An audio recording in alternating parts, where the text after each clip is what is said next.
Hello, everybody. This is Professor Lilly. So, I just want to go over a few things. Today is your online day for Thursday to work on the Photoshop activities and tutorials. So, if you haven't already, you should start with editing photos in Photoshop.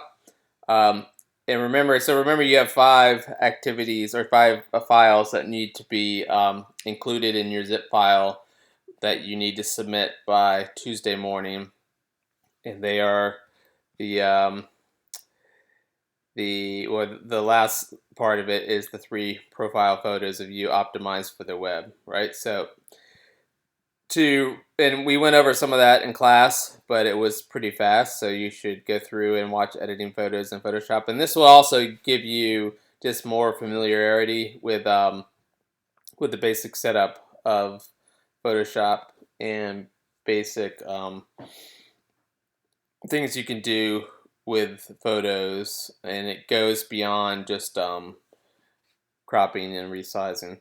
So after that, you should go through and follow the web banners and graphics tutorial. It's an Adobe tutorial. Um, Looks like this, and I think, like I said, it's only 5 minutes and it's pretty dense, right? So he's not telling you, reminding you the name of all the tools. He's going through it pretty fast. I think it's pretty useful. One thing to remember is if you go through it, and you do want to pay careful attention to the directions here. Because I do want a graphic or image in the two banners, web banners that you're going to create. So if you decide to put your photo, and if you put your photo, obviously you're going to have to make it much smaller. You're going to want to really crop it a lot. And you can be kind of more creative. It doesn't necessarily need to be don't go super crazy. This is not like a abstract art class, right? But you can be kind of creative, put some effects on it to make it look a little bit artistic in terms of your photo. Um, and another option, though, depending on which size, so I kind of was more specific about the different possible sizes here. Depending on the size, you could also not necessarily use your photo, but do something different. If you notice, oops, the wrong one. Here, it's like a little city scape background behind the some whatever that is the feature here in this little web banner. So you can choose something else. Like one thing I was thinking was, maybe you choose to use like a Loyola picture. In terms of what you're allowed to use, I'm not really that concerned about copyright right now. We're not publishing this. I'll mention copyright later on, but it might or might not be a copyright infringement if you took this photo and then actually published it somewhere else or passed it up in your own or try to make money. I mean, I'm not sure how you would make money from this photo, but maybe. But so it's fine for you to use photos you're finding on the web. Now remember, the three photos that have to be optimized for the web, those have to be of you. But I'm talking about the web banners here. So one thing you could do is you come, like I just found this on the Loyola website, or you could do a web search.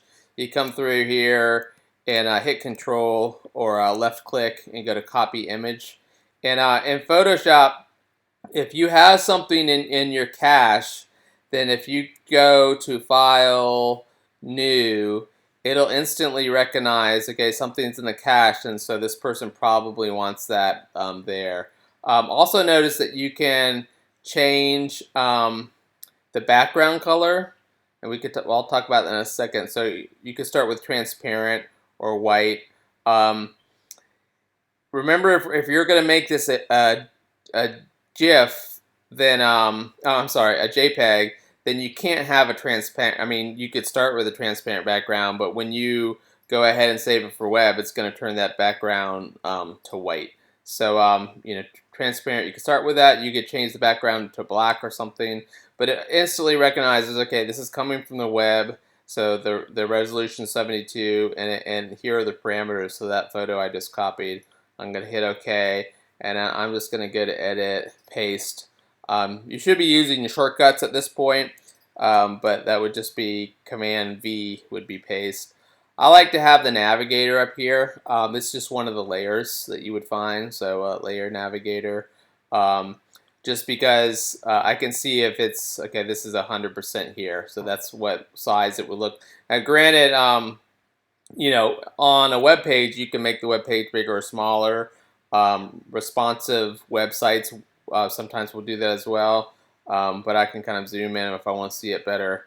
So I just pasted that. And for the layers window is also a good window. So notice that there are all sorts of windows here that I don't really need to have up here. Like I'm not doing characters or for working with fonts and brushes with a paintbrush, stuff like that. But here I can come in. Obviously, if I put text over this, it's going to look, even if the text, the font was pretty big for the size of the image, it's not going to look good. It's going to be hard to read, even if I put a drop shadow, whatever, over it, over this image. So what I want to do is I want to come in here and change the opacity and make it less. Now, if I had made, I could come back through here and go to the background, and I could change the background color to black. Let's say I want it to be black. Okay.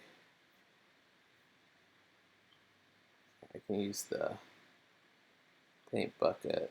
Say I want you to be black. You're black now. Okay, so now notice the difference here, because before it was white and we're showing through. So it kind of depends on what you want to do. If I wanted the text to have been black, then having the background down here be white would be better. If I want it to be maybe a colored, then, and again, and you have to fiddle around with these to kind of see what ends up looking the best. But now I could put my text here, maybe put a soft glow around the text or a drop shadow or something, and for you all, this would be your name in a creative font. Then then we're talking something that's more readable here. So and I do want you to consider those. Design. You're not going to be graded super harsh on design aesthetics, because that's something you learn over many courses. But you have read the reading on the design principles, so I do want you to, and I made sure it was in here, that you do want to consider color, balance, font face. Font face means the type of the font, the size, and other design principles. And make sure you're looking at it at 100% size, and say to yourself, well, how would this look in a web page? Granted, at this point, we don't know what the web page looks like yet, so we're just looking at the actual web banner itself and thinking about that. But do consider those design principles, because if I see your font and like, oh, I can't even look at that or read it, then there might be an issue there. So anyway, so I just want to reiterate that I do want some kind of graphical element. I mean, that just kind of forces you to be more creative. I'm sorry, graphic. So either image, either a photo of some sort, or a graphic design. Okay, so not just your name on a colored triangle. Okay, granted, just doing that is a decent exercise, but I want it to be a little bit more complex, kind of push your creativity a little bit. And so again, you have to have your name in there as well, and I reiterate that here. So each one of these, it kind of says what you could include. So for all of these, I want your name. Again, use a creative font.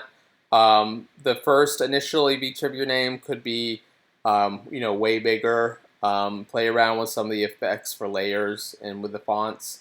By theme aspects, I mean let's say um, you want your website to focus on, I don't know, your career as a lifeguard or the fact that you love sailing. So maybe you put like a picture in the background that's a sailboat, and you want your colors to be mostly blue and white. So like the theme of the colors and the theme of the sailing would be theme aspects. So try to come up with what kind of feeling are you trying to evoke with this design. Maybe you want it to be really serious and business-like.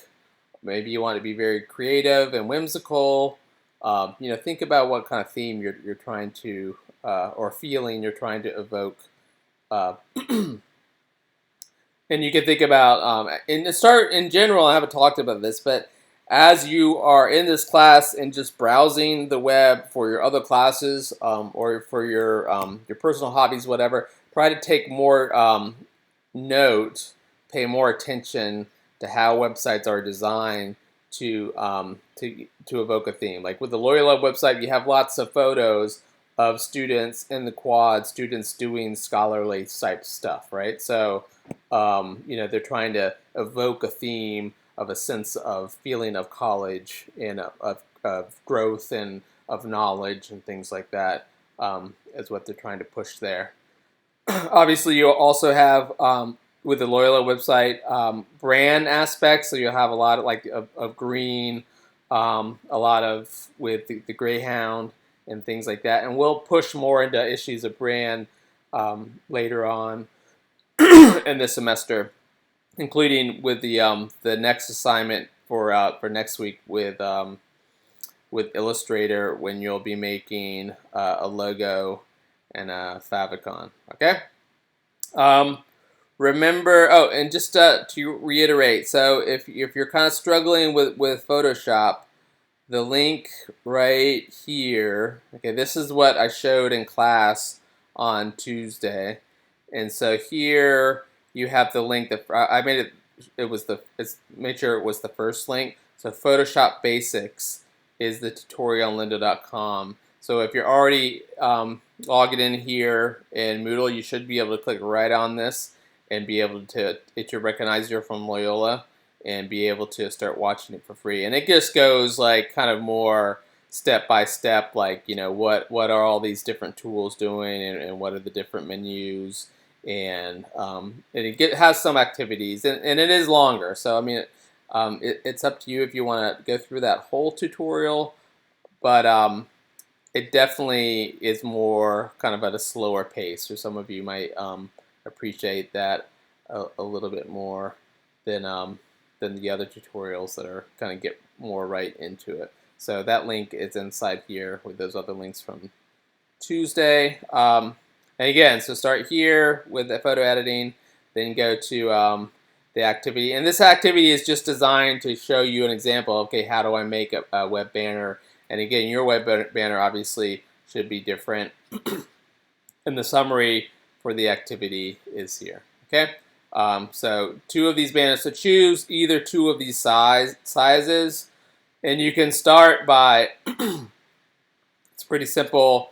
Just go File, New, and then type in the size of the web banner that you decided to do. If you're not sure what the size might look like, then type it in here. Let's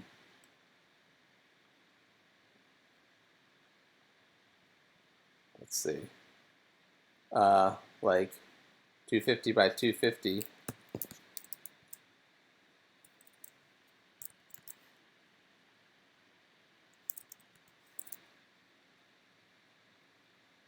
And see what it looks like. Okay, so this is pretty small. Again, like my computer right now is configured to keep the screen's not that big for this laptop, so everything's configured to be smaller. If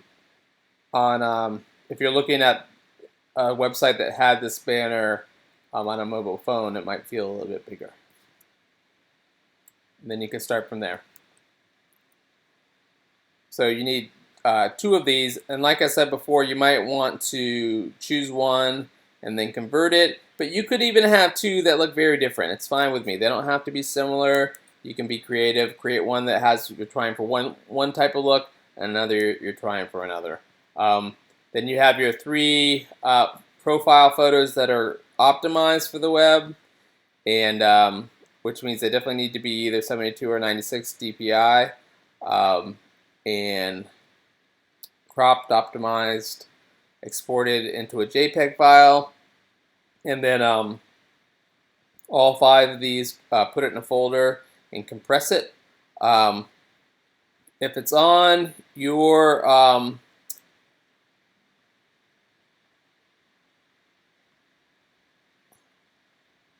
any file in Mac, I could left click or hit Control, and I could say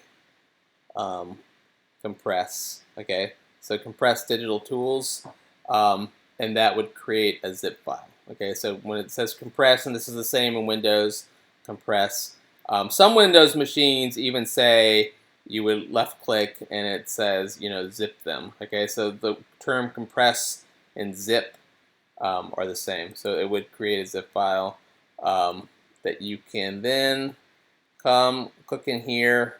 It looks different for you all. Let's see, did I do the wrong one? Oh, yeah, sorry, up here. So make sure you upload it into the Photoshop's activity, not down here, not the Illustrator. That'll be for the next week. So click on Photoshop, and then you put it in here. Okay? So again, it looks a little bit different for you all. For me, it has viewing the submissions and grading. It is due, notice this is before class, on Tuesday. So that zip file needs to be there. And then we'll look at them and talk some more about Photoshop, and then move on to the next round with Illustrator on Tuesday. All right. So if you have any questions, just email me. I'll be keeping a close eye on email throughout the weekend, and I'm sure you all are going to do fine. There's plenty of resources for you to learn Photoshop. Like I said in the email, I just sent out. Make sure it's okay for you to ask other people in class for some help, like if you're struggling with how to change a background, or how to move some item, shrink an item. So for example, you might want to paste your photo in there into Photoshop, and then your question might be, well, how do I actually take that one particular element and shrink it? That would be in the layer effects, and also under edit. Most of the things you want to do, there's actually more than one way to figure out how to do it. And that would be, even though I don't have another item right now on there, if I had a photo or something in a layer here, and I was clicked on it, and I went to transform or free transform. Those are two ways to then be able to make it bigger or smaller, or to rotate it or something like that, an individual item on your work area there. Okay, so have a great weekend. Enjoy the activity, and email me if you have any questions.